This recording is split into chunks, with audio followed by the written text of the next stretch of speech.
రాసిన పత్రిక అపోస్తలుడైన పౌలు తిమోతికి రాసిన మొదటి పత్రిక 6వ అధ్యాయము 6 నుంచి చదువు. సంతుష్టి సహితమైన దైవభక్తి గొప్ప లాభ సాధనమై ఉన్నది. మనం ఈ లోకములోనికి ఏమీ తేలేదు, దీనిలో నుండి ఏమీ తీసుకుని పోలేము. కాగా అన్న వస్త్రములు గలవారమై ఉండి వాటితో తృప్తి పొందియుందుము. ధనవంతులగుటకు అపేక్షించువారు శోధనలోను ఉరిలోను అవివేకయుక్తులను హానికరములైన అనేక దురాశల్లోను పడతారు. అట్టివి మనుషులను నష్టములోను నాశనములోను ముంచివేయును. ఎందుకనగా ధనాపేక్ష సమస్తమైన కీడులకు మూలము. అరే, డబ్బు ఒకటి ఉంటే అన్ని ఉంటాయి సార్. డబ్బు ఒకటి ఉంటే శరీర భోగాలు వాంఛలు తీర్చుకోవచ్చు, రకరకాలు ధరించవచ్చు, తినొచ్చు, అనుభవించవచ్చు, దేహానికి కావాల్సిన సుఖమంతా పొందొచ్చు సార్. పైసలు ఒకటి ఉంటే దాన్ని ఒక్కదాన్ని మనం కానీ సాధించగలిగితే మనకు ఎదురేముంది ఇంకా అని కదా మానవుడి వెంపర్లాట. దానికి పరిష్కారం సమస్య చెప్తున్నాడు చూడండి.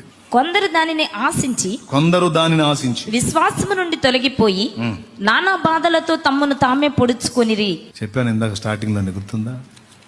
వాడు చేసే కుట్రలలో ఓ భయంకర కుట్రది. కోరికలు రేపి, అన్ని కోరికలు దేవుడి నుండి పుట్టవండి, కొన్ని దైవం నుండి కూడా కోరికలు పుడతాయి.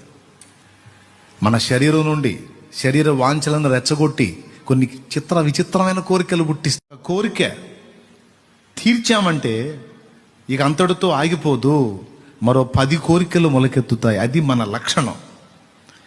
దాన్ని ఆధారం చేసుకుని వాడు మనలో విపరీత కోరికలన్నీ మొలకెత్తేటట్టు చేసి వాటిని చూపించి అందనట్టు చేసి లాగి తీసుకొచ్చి అసలు దేవుని ఉద్దేశం నువ్వు నెరవేర్చకుండా, దేవుని చిత్తం గుర్తుపట్టకుండా, అసలు ఆ తలంపులే నీకు ఎక్కువగా రాకుండా, నీ దృష్టి అంతా భూ సంబంధమైన దాని మీద ఉండేటట్టు నిన్ను ఆకర్షించి, ఒక గొప్ప పాత్రమైనా సరే నువ్వు పనికి మాలిన పాత్రగా, పనికి రాని పాత్రగా నీ బ్రతుకు తెల్లారేటట్టు వాడు నిన్ను మోసం చేస్తాడు.